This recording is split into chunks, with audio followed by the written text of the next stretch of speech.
Is this thing on?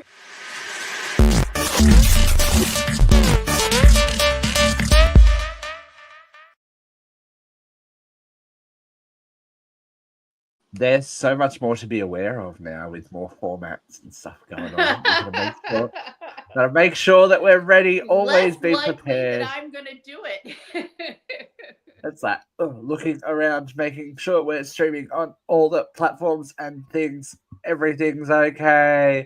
Welcome to UCL Live for this week. Just a duo today. I know, Just a duo. Just us. Just a duo. The survivor of podcasts, we call ourselves. We are here. We are here. We are ready to discuss this week. But it's Thanksgiving in the States. So V, how was your day? What did you do? What was going on? Well, Thanksgiving is historically the day that we give thanks for the good things in our life.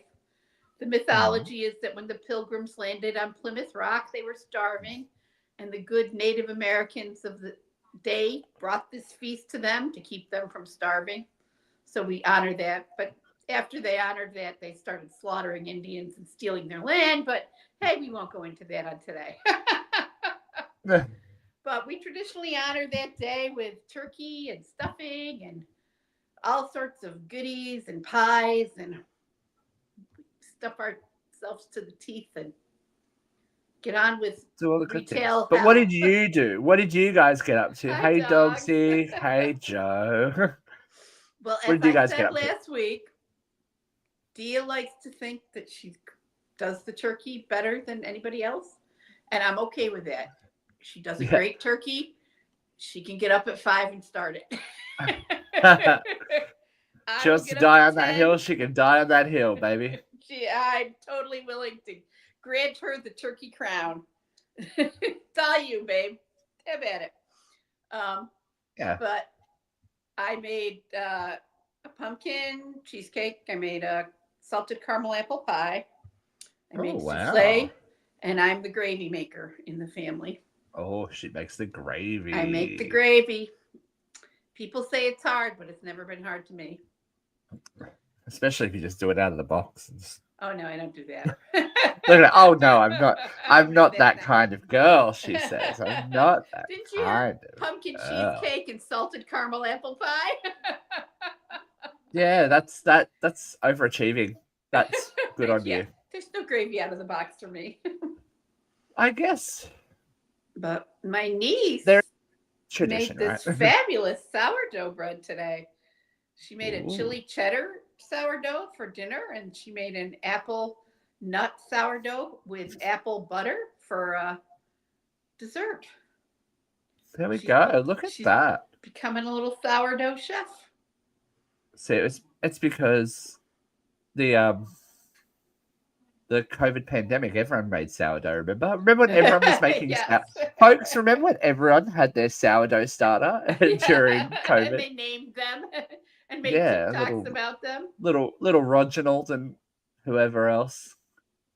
Oh, Dogsy! I wasn't invited to Thanksgiving, same as I didn't get invited to 4th. Well, you can't even come and hang with us, Dogsy. Dogsy, we're come here. Up to New York. I'll feed you. Yeah. You have to go visit V. You'll freeze your ass off, but you'll get real homemade gravy. You will get real homemade gravy. You'll get real homemade gravy. So, any other traditions that you? Ooh. I did. Oh. I had a lovely little lattice crust on it, and I remembered I hadn't put this caramel sauce in it, so I had to pull the lattice off. Oh no, you had to do some surgery. It, and the dough was a little tough from being overworked.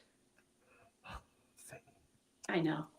How will we other traditions besides feeding our faces? We watch football. Yeah. Football. Yeah. Football. I was going to say Great American Pastime, but that's supposed to be baseball, right? Yes. Too cold for baseball at Thanksgiving. Their bats and balls will freeze up and drop off. Well, football's wouldn't cold. For anyone. I actually. Oh, I love it. Oh, that's so harsh. I love the cold. Don't mind having the dinner and all that. Just annoying. Her dad says it's un-American to have it. Wow. I think you might be dodging a bullet there, my friend. It sounds I a bit ding know, ding ding ding right? ding ding ding. That's all right. You can always come and complain about the world with us. That's what we're You here for, can. right? You can. We're here. We're here. We're going to complain. But it is Black Friday here in Australia, so we all know what that Oh, means. it'll be Black Friday in 3 hours. Starts at Assholes midnight. abound. Mhm. Yeah, I've got a shift tomorrow. I'm like not looking forward to it, but I don't know what's going to happen. We didn't have a lot of stock the other day when I left. I'm like, okay, so this is interesting. This is going to be very interesting. They're getting a big drop of stock today on Black Friday. It's like, why would you do that to people? But that's retail for you, folks. Why not just stress people to their limits while they have to deal with people who want to get stuff for free? Yeah. So exciting. We love it. I I'm not I buying opted anything out till today. Monday. Fuck I retail. opted out today. I've worked in retail long enough to go, you know what? I don't need to do this. I don't need to be there for this year. I won't It's buy just anything till Monday. hectic. It's crazy. People lose their minds at this time of year, and this is the start. You know, this is the Yep. herald of what is to come. And I'm like, I'm not looking forward to it again. I No, used to thank you. thrive on the chaos of the holiday season. I used to host this grand. It was pretty grand. At its height, it was like 70 to 100 people.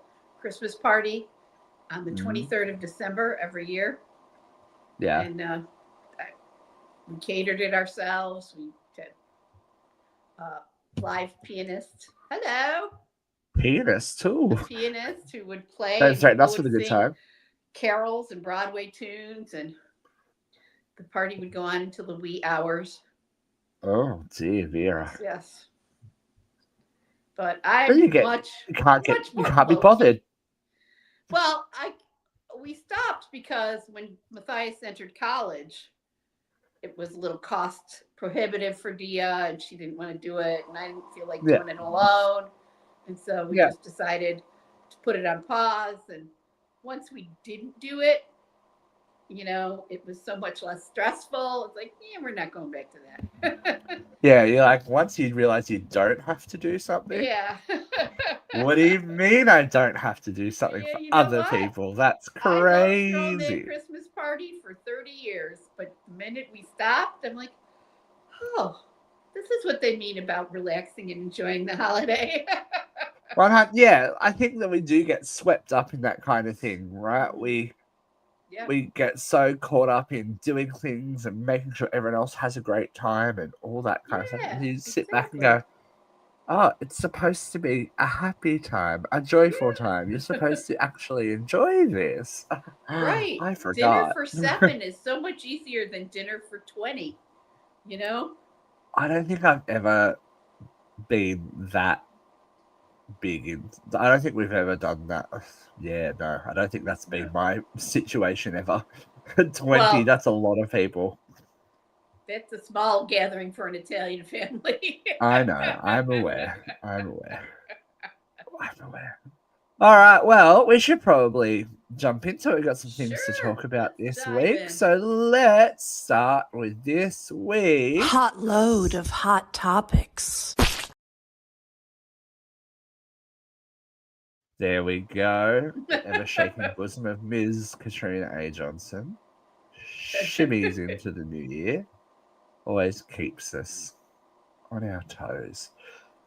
Some interesting, relatively breaking news. Not a huge surprise, but still, I think worth a little bit of conversation. Language warning. Carolyn Levitt's a cunt. We're not surprised by this. Uh, breaking-ish news. I guess it's still new enough, but not unexpected. When you really think about it. Immigration and customs officials have detained a relative of White House Press Secretary Carolyn Levitt as part of the Trump administration's intensifying immigration enforcement efforts. Bruna Caroline Ferreira is the mother of Levitt's nephew, so I don't know why they don't say her sister-in-law unless they're not married, and was taken into Yeah, I've just custody been in referring to her as the child's Massachusetts. mother. Yes. A spokesperson for the Department of Homeland Security told NBC that Ferreira is a criminal illegal alien from Brazil accused of overstaying her tourist visa, which expired in 1999. White House spokesperson says Carolyn has no involvement whatsoever in this matter. Sure. She was arrested on suspicion of battery and is now being held in a South Louisiana ICE processing facility, really 1,700 miles Battery from of home. who? Do we know? Yeah, see, look, this is when your government's secret police start taking out personal matters on people that you may not like.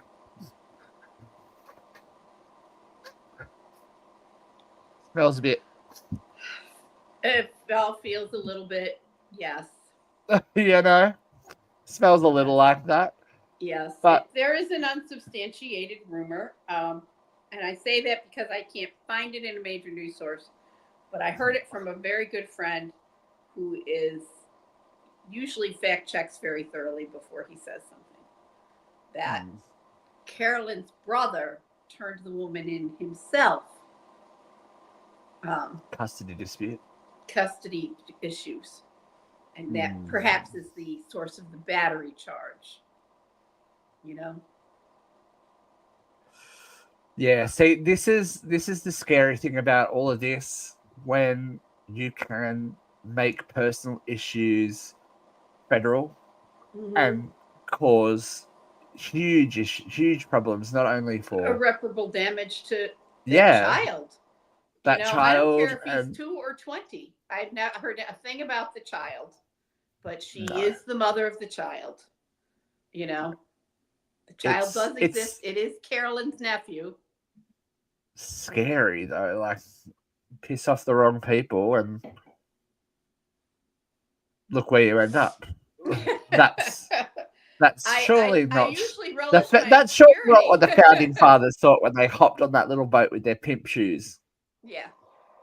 It's a bit of a worry. Dogsy. Oh, I have big news on that front. A win we needed as of a few days ago. A class action went through, and now ICE can't detain immigrants without a bond hearing. So you can be bonded out unless you are a flight risk or danger to society at large. Yay! So that's a plus. California federal court, dogs? I don't know, but that's a plus because that's a plus. You know, well, they've been snatching people off the streets never a good idea. They've been losing in court since the start of this, but that hasn't stopped them. They just continue to ignore the court orders and do what they want. I don't think this is what anyone wanted, really. Was it like grabbing children out of schools and separating? This is what the majority of people who voted for the Orange Buffoon wanted. You know, they were led to believe by the same 15 seconds of film footage that aired on Fox News every 10 minutes for 3.5 years that there were hordes and hordes of people overrunning the border like zombies storming the castle. You know what I mean? That they were just all there climbing up over the walls. And I've seen the footage. It's kind of scary when you see it, but they see it every day, every 15 minutes for 2.5 years. So I think that the people that voted for this regime and this stance on immigration were misled by Fox News and the Republican Party. Get out of town, Vera. I know, no right? way. I know. How could that be? No way. How could that be? You know? It's just, it's the nature of it. It's just icky. It's like... Well, Pope Leo... I haven't been a Catholic for a very long time, but Pope Leo keeps winning hearts in my book. Every day he says, this is not how Jesus Christ wanted us to treat immigrants. You know, this is not the Christian way. And Yeah, that's the Jesus that I was taught by the nuns in Catholic school. But it's they're either enemies or you're I the changing goalposts is what really concerns me. It's just one day this is fine, the other day this is fine. Someone's your enemy one day, they're your best friend the next. Like, let's just have a look at this photo. I think this photo says enough for everything after the vitriol and not even sheltered racism that led up to this point. What was this about? This was I mean, Mom Donnie going down to the president to take matters in hand because the federal government and the Republican Party were freaking out about this socialist guy. So he went down there and met with Trump personally and said, and hey, he loves look. him. Yeah. You know? I'm so confused. Like, he was calling for him to be deported and stuff a week ago. Not hard to control a narcissist.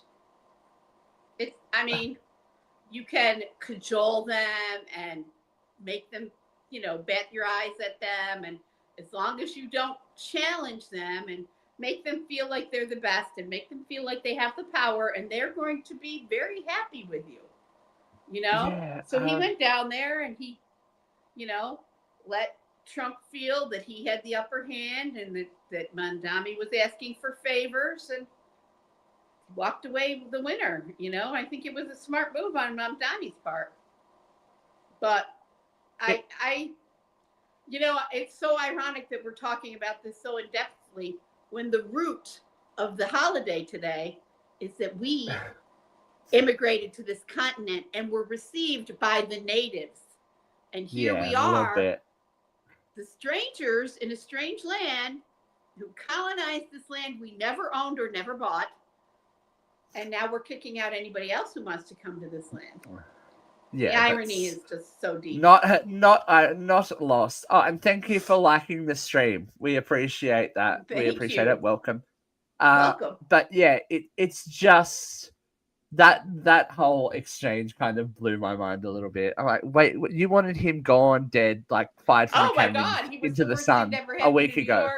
The city of New York was going to burst into flames. It was going to be. And now we're laughing. Now we're laughing buds. It's like, It's like, what? Oh, then Joe says, what about posters dressed as men coming next day? It's so hard to keep track, You're like, what do we do? Who is the enemy this week, and why are they the enemy? Hi, Lashana, how you doing, girl? Hey, how are you, dear? She's here. Yeah, it's just so confusing. But the part that breaks my heart is that you're talking about 250 years. Our 250th anniversary of the signing of the American Constitution is 6 months away, 8 months away, and you're talking about 250 years of consistent rule of law, following the Constitution. Yes, there have been fascists in there. Yes, there have been courts that have sided with the fascists. Yes, we've had a corporatocracy for a while.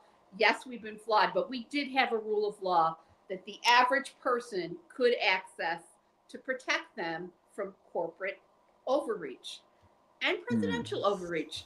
And I'm so blown away by the fact that their compliance was only a gentleman's agreement and non-compliance is not punishable by death. It's like, isn't that the grandest form of treason, not complying with the Constitution? Oh man, calling for the death of your opponents and all of that kind of thing. It's like, really? Apparently, Nixon wasn't quite as much of a fascist as we thought. Yeah, look, you always think you're okay until you're not. Next, next. But look, there are signs of the. I just spilled orange soda. Sorry. Oh God. It's on nothing that can stain. there are Thank signs God. of the regime cracking. You know? Yeah, well, look at the approval ratings. They're not great, No, despite. they're 76% disapprove of his handling of the economy. 76%. That's more than 3 out of 4 Americans. Mhm. You know? And yet, And yet. and yet. But we talked about this lady last week. I'm surprised, but Marjorie Taylor Greene. She's going. She's positioning herself for a run for something else. You think so? I think so. I think she's positioning Okay. herself to run for president. I mean, I think she's positioning herself to take over the Republican Party after this administration crashes and burns. Okay. I do think So it's going to Representative- crash and burn. I don't think they'll Yeah. ever get this far. Yeah. I Representative they've Marjorie gone Taylor farther than I Greene. ever expected, but they're getting resistance everywhere. Yeah, Marjorie Taylor Greene of Georgia, and loyal supporter and critic of Donald Trump, who has resigned from Congress.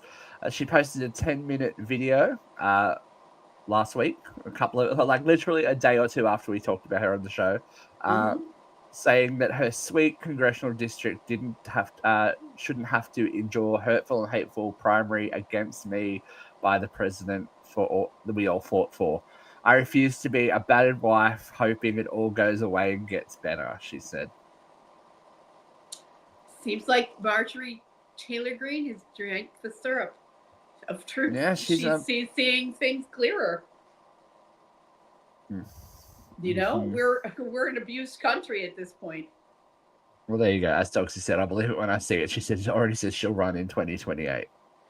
I believe she's positioning herself for a run at the presidency. Just a gas spot. What would that be like, do you reckon? Well, if we can't elect a Democrat, I don't think we can elect Marjorie. Women all the space lasers, though. I know. All the space lasers everywhere. I'm so scared. I'm there so are scared signs of the that space it's cracking. There, locally here, there have been some very conservative people who have said out loud that they feel like this president misled them. Well, that's a good sign, right? That's a good sign. And there are rumors that Marjorie is just the tip of the iceberg, that there are about 50 Republican congressmen ready to resign. You know, I will believe it when I see it. I'm very hopeful and nervous about the state of our country every single day. But, you know. Newsom 28 is what I say. I love Gavin Newsom. You know, I really do. I think he has brilliantly stepped up against the president. He's certainly a catty little one, isn't he? Yeah. I'm like, you go, girl. My God. Get those claws out. The tweets. They are classic. The memes. Yeah, she's good. She's good. Yeah. I was just thinking. It's just like this cycle just is never ending, isn't it? We've gone through a Trump presidency already in my time on the show, and we've done a post-Trump presidency. We're in the thick of it again, but we're also now looking towards the other side of it yet again. It's just like this never-ending roller coaster ride of hoping for some kind of stability that's not coming from anywhere. I understand the desperation, and I don't even live there, so I understand the desperation. It's like, what's next? And choose your own adventure. Well, your book name that is came America. up today at dinner. My sister Lisa, who I don't think you ever met, said, "Doesn't your friend Steve come over from Australia in the fall?" And I said, "Well, usually not this year. Not this year, because he won't be allowed in the country because I say bad things about the president." Yeah. You got to be careful what you do with your platform, folks. It will limit your travel options. Look, we will Broadway again, Stephen. Yeah, I'm 75% sure that if I wanted to come over, I could probably make it. But Mhm.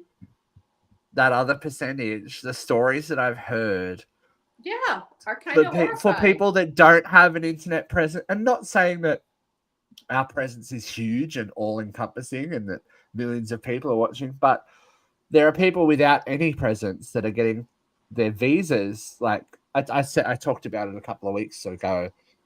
There was a chickie that was Australian who was married to an American they were meeting up in Hawaii for a family reunion that they hadn't seen family for years and years and years. And she got to the gate waiting for the flight to leave and her visa got cancelled. Wow. Yeah. So if it wasn't a financial thing, like, yeah, sure, you'd give it a run. But yeah, It's a lot of money to just get turned around, and I'm not willing to hand over my phone.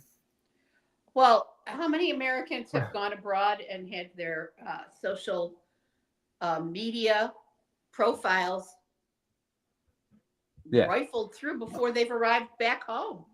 You know? And I yeah, look at what we do Yeah. every Oh, week. I know.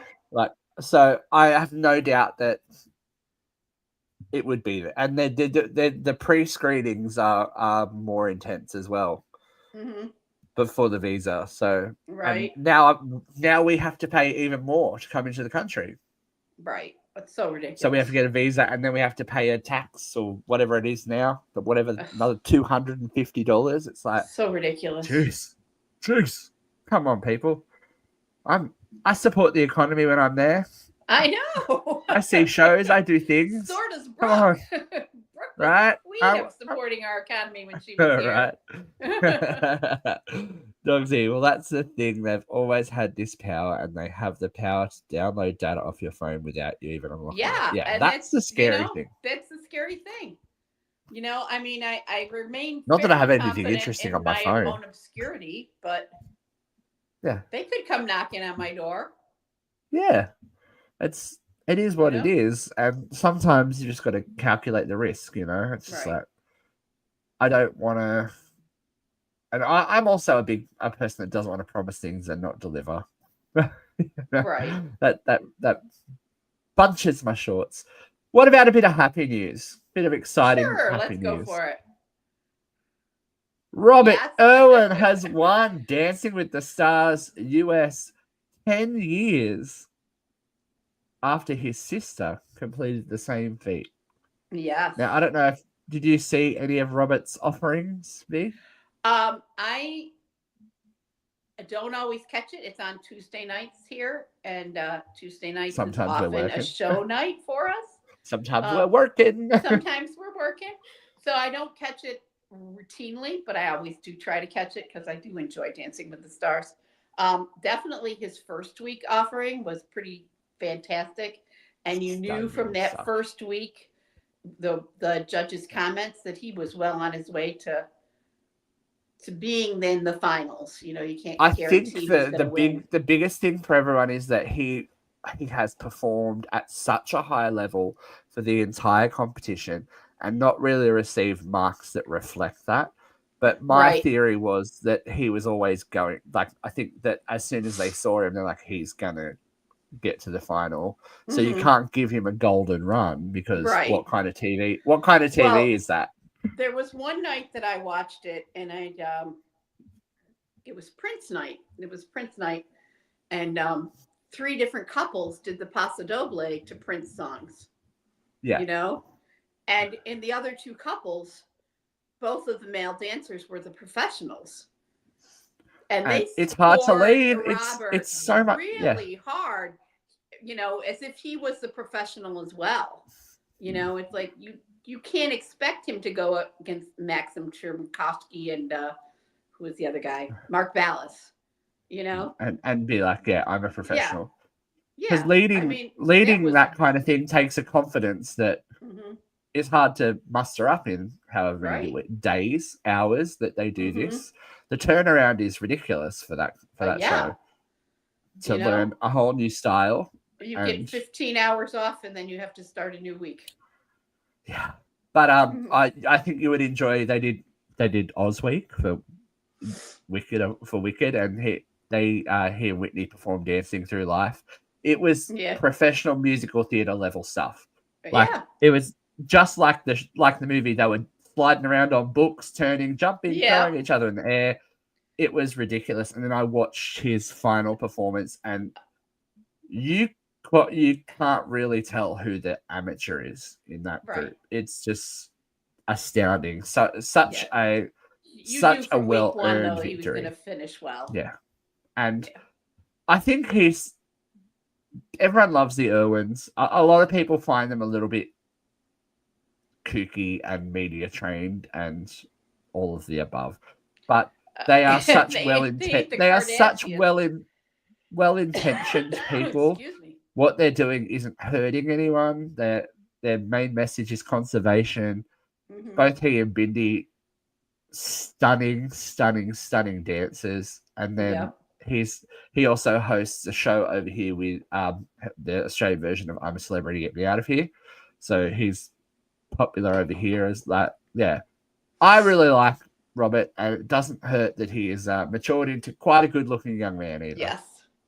Did you see? It was all over TikTok for a little bit when Jonathan Bailey sent him flowers after he did the Oz dance. He was just like, "Ah!" I know that we're like, oh, Robert. Yeah. Robert. We don't know about you, Robert. We've talked about you before. But Jonathan Bailey was here. Was he? He snuck into Australia.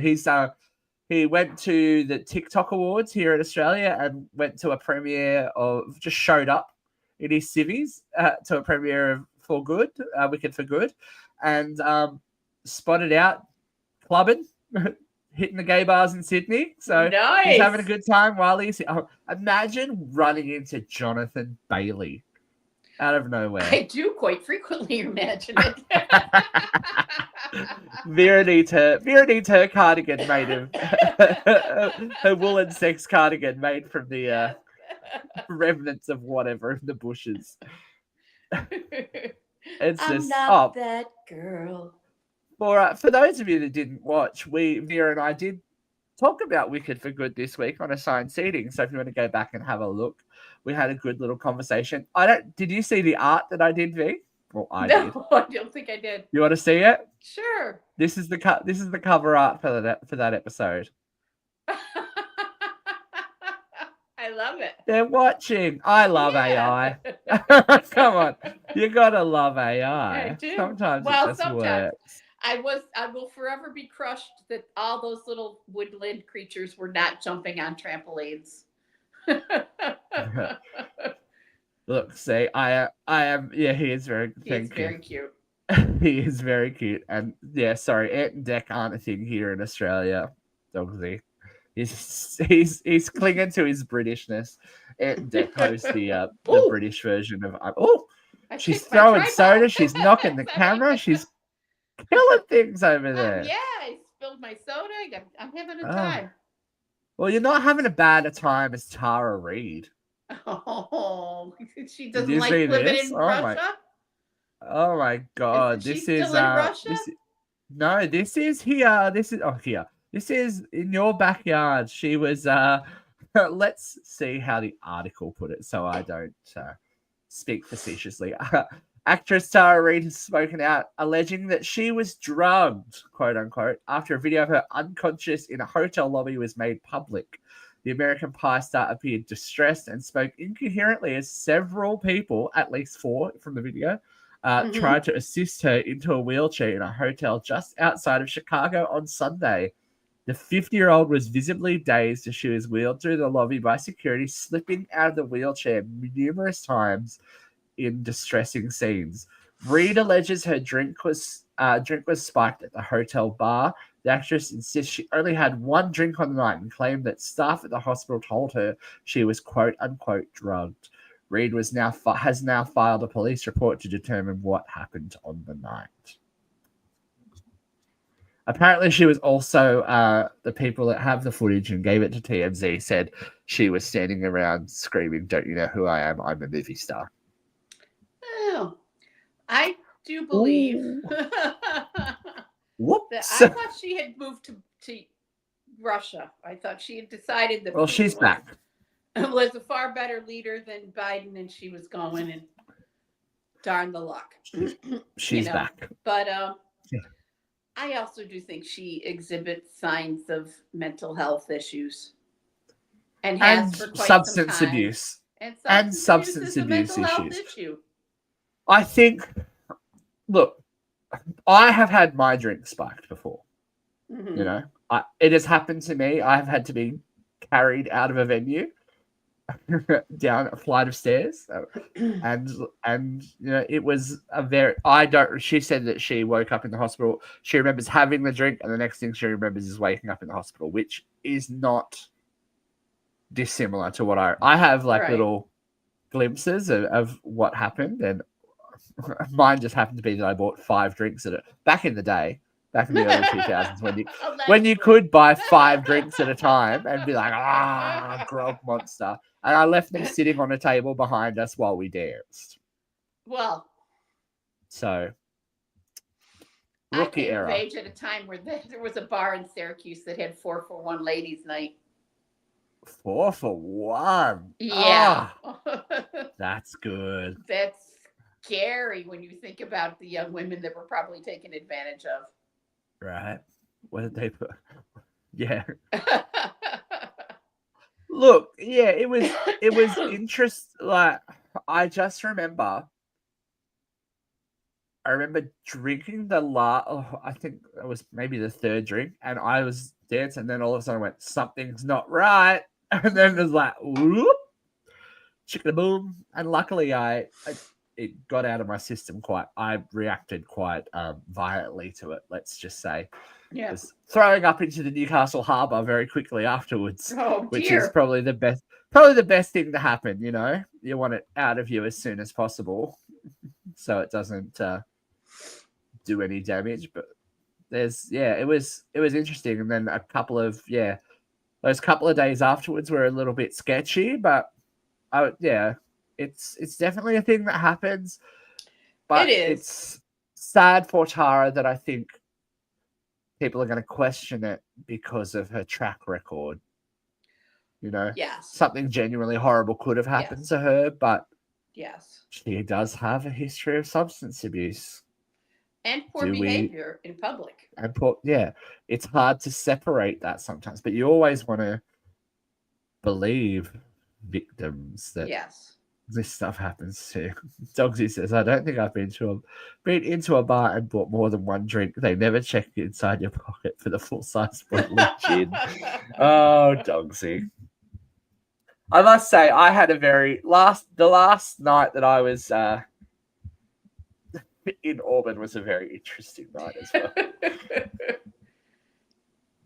I went home early. You did. You were the sensible one, and I trusted Jeffrey Emmett. After we were having a delightful night, it wasn't too cold. We're sitting out on the porch, you know.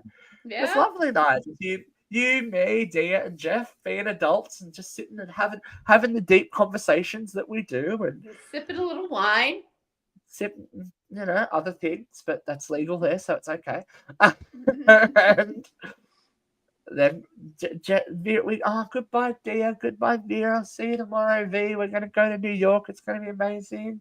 I'm in the kitchen. Jeff comes barreling back in. Oh, God. Here we go. That should have been the sign. That should have been the sign. It should have been the sign. The fact that we left there at 3 a.m., the fact that we were still awake at 4 a.m., the fact that we had to be up at 6 a.m. It's like, and then I slept in that attic with that heater on all night. Oh my God. I thought I was dying. Then I had to get that suitcase downstairs. It was just like a whole thing.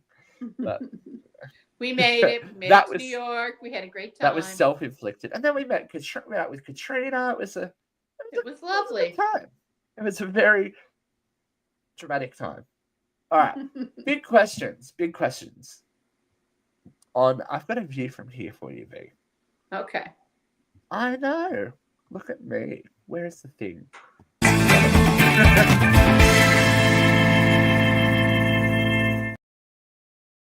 This post has been going a little bit viral all over the internet, but I wanted people's thoughts on this.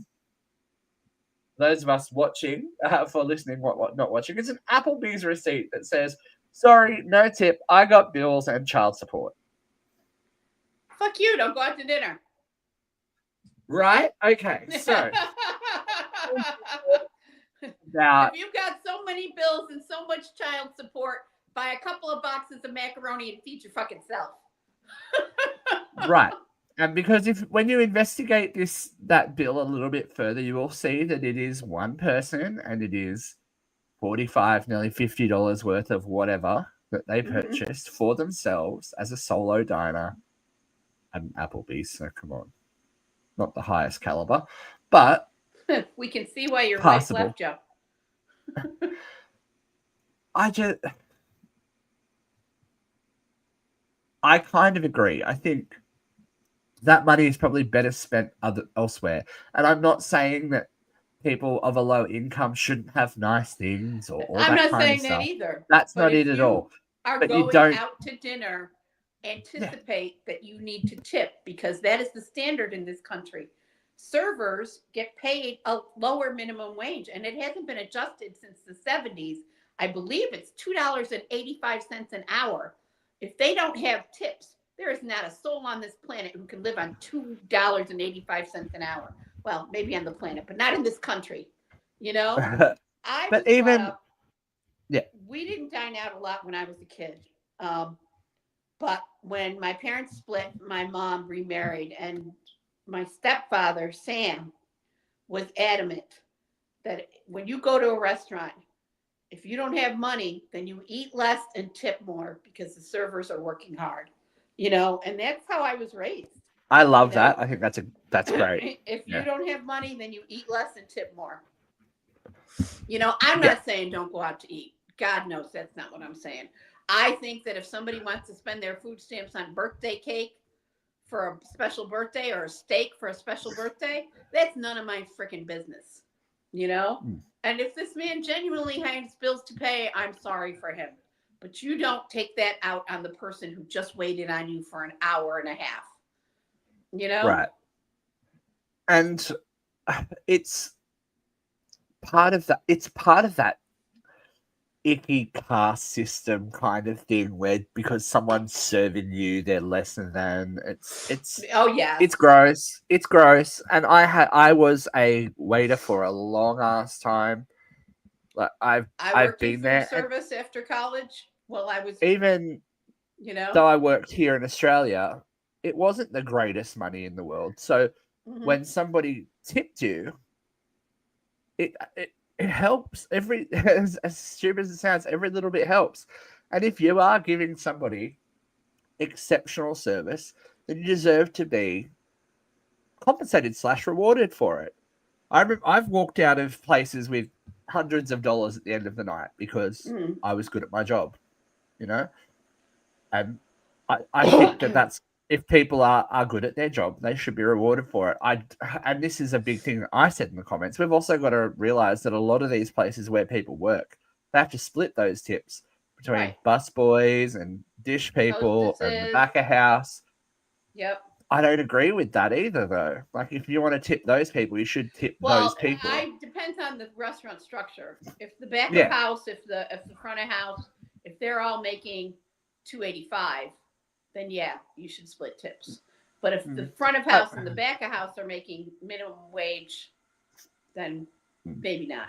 But like I said, servers' wages have been artificially suppressed in this country for 50 years under the assumption that they're making a 20% tip. So if you don't pay that 20%, that person's not going to make their own rent or their own bills, you know? And I will always tip.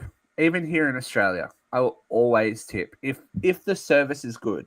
You know, I don't, again, because I've been there, I've done that. Right. I know when people have bad days. And so when I'm in the US, I will always tip regardless, unless something goes horrendously wrong, which hasn't really happened in my time there. I will always tip, and I tip at least 50%. I'm that girl. I'm like, take it.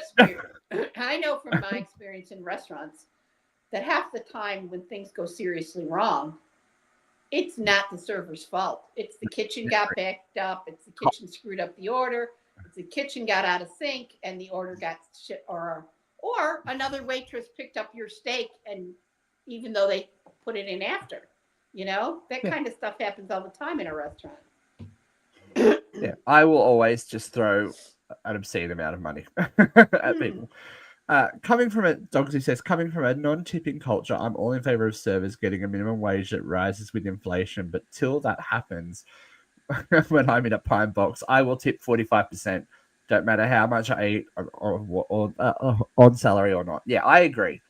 I feel like if you're going to go and expect those people's time and effort, and yes, it is their job. It is their job. We're not going to go. People get on their part high of their horse and go, job well, they're is doing their receiving job. tips. 100%. Part of their jobs is receiving tips. Usually tip 50% of the bill. Like that's just what I do. Like that, I could go to a gas station and eat a burrito or something, but I've chosen to go out. I've chosen to put myself in their hands, and their effort should be rewarded.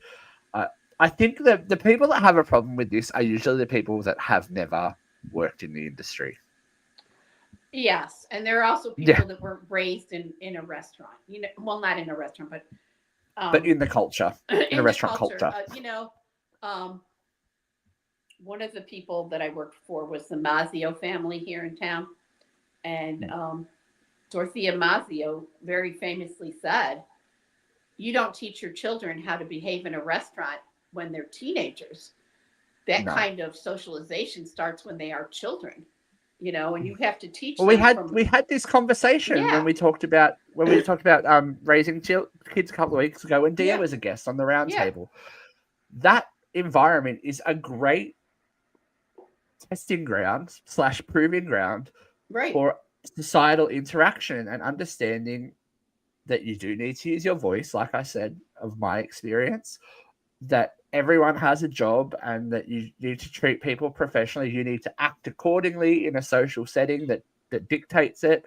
Like, you can't underestimate the importance of going to a restaurant. But I think, especially in this day and age, we are used to the instant grat culture of fast food, technology. I want what I want when I want it, and if it's not here in 50 seconds, I'm going to be an absolute asshole about it. And that's not how the world works. And it's not how people should be socialized. No. It's not socialization. It's just self-involved. Dogsy has a fun fact. Dogsy says, "Fun fact, my old boss used to go to this little diner out in Century City and hunt servers as assistants for managers. He would eat at there every day for a week and pick the best servers and offer them to come on as an assistant." What a great idea.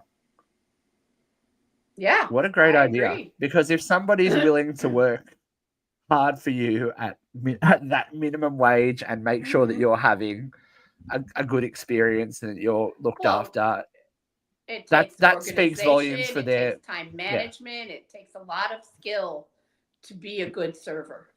Yeah, to make it look easy, it takes a lot. And when you do hit that rhythm, that's what a couple of my very longest friends, we all worked together at the restaurants that I worked at. We look back and go, I actually kind of miss it, because you knew how to do the job, and once you knew how to do the job, it was easy, and you could just go bam, bam, bam, do this, this, this. But it teaches you to multitask. It was easy, but it was physically challenging too. Yeah, but this is the thing. But it's because you learned how to do it. And those problem-solving skills, those multitasking skills, that time management skills, the interpersonal skills, you learn all of that stuff on the job, and it can transfer to everything. And this is why I think I am quite good with people. Yeah, was from doing that. You can get a good gauge on people very, very quickly, understand what kind of person they want, and more importantly, what kind of interaction they want from you. Some people want to come in and, be left alone. and you can get that vibe. So there is a Trixie and Cartier joke. It's like some people need full fellatio and a full a fellatio and a full release before they even contemplate ordering an entree. It's like that's you get that. You understand that I and do getting have that gauge on people. a horror story, and I'm Oh, still angry about it to this day. It hit wasn't us with when it. I Come on. was serving, it was as a patron. Yeah. We would do theater, and we would frequently go to this one restaurant after the show. We were the last seating, of course. It was 10 o'clock at night, you know, and You were we those people. always tipped well. We knew Right. that we were the last seating in the night. We knew they were ready to close. We tipped well. And the staff knew us. They expected us. It wasn't like we were, showing up at a random restaurant. We were going to the same restaurant all the time. They did expect us. This one woman in the theater group started dating a new guy, and he hung back after the rest of us got up to leave and took the excess tip. So the only thing on the table was the 20%. And he pocketed all that excess money. And I thought, when I found that out, the server told me that he had done it because they were our friends. They served us quite frequently when we did shows. When I found out he had done it, I went back and forth. It's like, do I tell her? Do I not tell her? How do you handle this? I would have. And she ended up married to him, and she was miserable Oh. forever. Well, It there did you not go. bode well. I should have said something. Signs.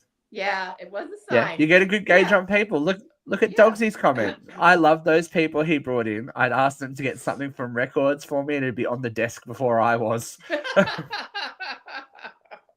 That's it. Yeah, a good there's server a ton of anticipates skills everything. that a good server has.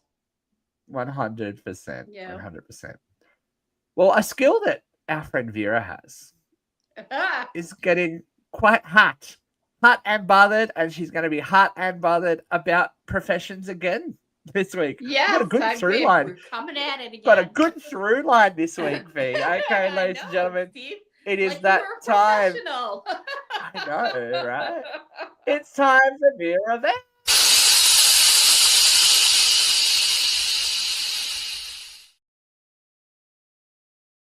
Okay, Miss V, here we go. 3, 2, 1, event. As many of you may know, and some of you may not, because we do air outside the U.S. and different places all over the world. This week, our beloved presidential administration decided that they were going to declassify several professions and make them non-professional degrees from here on out. And the professions that they are declassifying are nursing, social work, teachers. There may be a few more in there, but those are the three major ones that I know of. The thing that's remarkable about this is that they are all predominantly female-driven industries. They are all mandatory reporters of child abuse, and they are by and large unionized professions. So you can see that the thrust of the matter here is to dehumanize or defund women, defund the educational opportunities that they have to get advanced degrees in these fields, to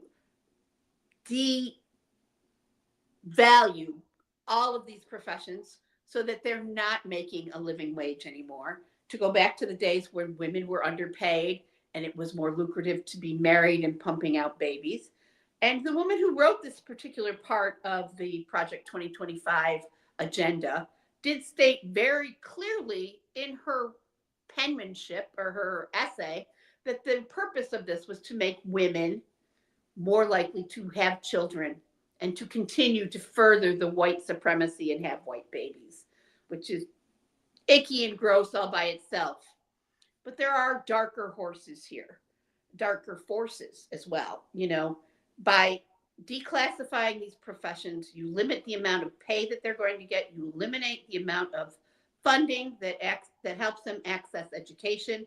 They are no longer eligible for higher loans for graduate degrees, and there are many, many, many graduate level professions in nursing and social work, that require higher level degrees.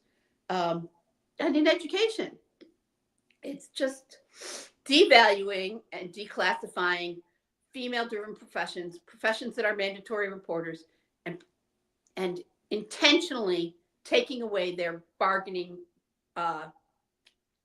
opportunities for the future.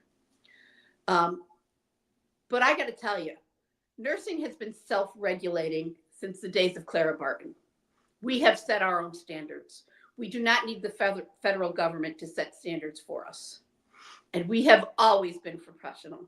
We are trained from the day we walk into nursing school to be professional.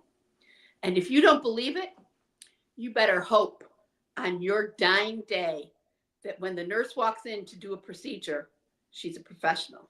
You better hope that if you show up in the ER with Nazi tattoos, that nurse is a professional. You better hope that when you come into a hospital and start throwing around racial slurs or disrespecting the people in the hospital, that nurse is a professional. You better hope beyond your wildest dreams that when she starts performing care, when she starts doing transurethral procedures, when she starts doing venipunctures, when she starts doing scopes, when she starts helping you on a bedpan, that nurse is a professional. I have been in those positions. I have treated people who were card-carrying Nazis. I've treated people who dropped the N-word like it was an article of speech. I know that I handled those people with professional care. I didn't like them. I didn't want them, but it wasn't important that I was their friend. I walked into their room and I did what they needed, and I did it with a smile because I was trained to be a professional. And you better hope that when you need a nurse, they are professionals. And Donald Trump, you're going to need a nurse pretty fucking soon. Well, if he doesn't already need it. Wait for He's it. 79. He cannot live forever. I know Allegedly. he wants to, but he cannot. Allegedly. Well, look, we have made it. We are thankful we have made it to the end of another show. We're going to be hitting the silly season as of next show. As of Tuesday, it'll be December. So we'll have some holiday themed offerings coming away. As of course, we will always have UCR Live ready to deliver the pop culture and politics and all the good things. But as is tradition, before we leave today, I do have one thing to say.